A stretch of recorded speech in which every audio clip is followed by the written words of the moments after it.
मानाची टोपली. ताई घ्या की व थोड्या मिरच्या.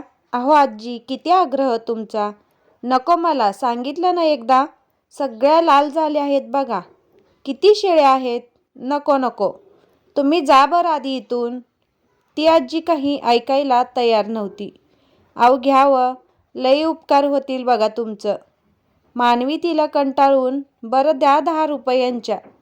म्हातारी भलतीच सुकावली. तिने लगबगीने वजन केले आणि मानवीला ढोबळी मिरची दिली. मानवीने 10 रुपये तिच्या हातावर टेकवताच म्हातारीने ते कपाळाला लावले. दूध घेऊन जाता येईल आता, असं म्हणून ती तिथून निघून गेली.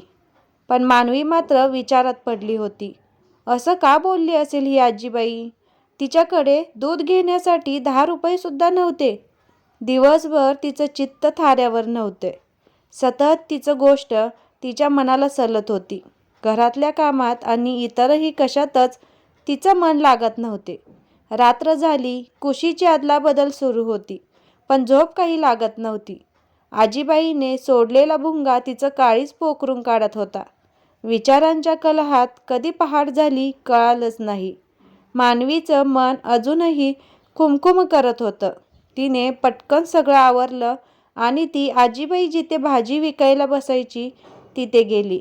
आजी नेहमी तिथेच बसायची, पण काल मात्र ती टोपली दारोदारी घेऊन फिरत होती. मानवी तिथे पोहोचली.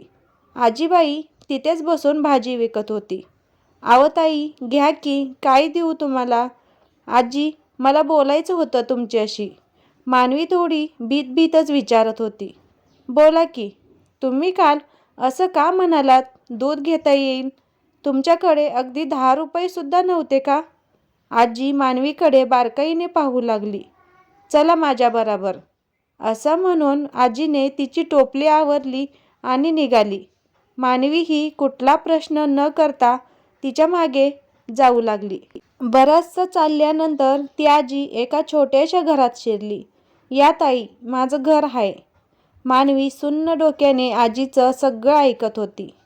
अगदी छोटंसं घर, झोपडी म्हणायलाही हरकत नाही.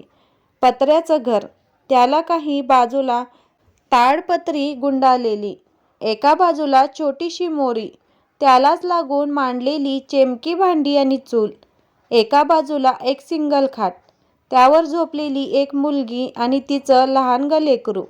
हे सगळं पाहून मानवी अजूनच बिथरली. माझी लेक आहे, बाळंतीण आहे 4 महिन्याची.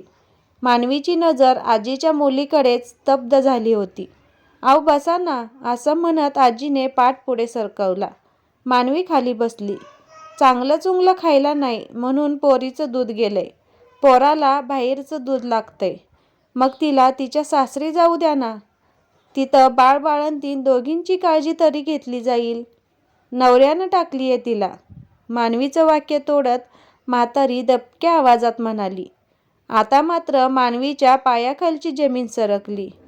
ती आ वासून आजीच्या तोंडाकडे बघत होती. लई भांडणं व्हायची बघा. लई मारायचा मेला पोरीला. दिवस राहिलं होतं तरी प्यायचा आणि मारायचा. एक दिवस गेले आणि घेऊनच आले इकडं. काय करता. लेक आहे, नाही राहिला बघा जीव.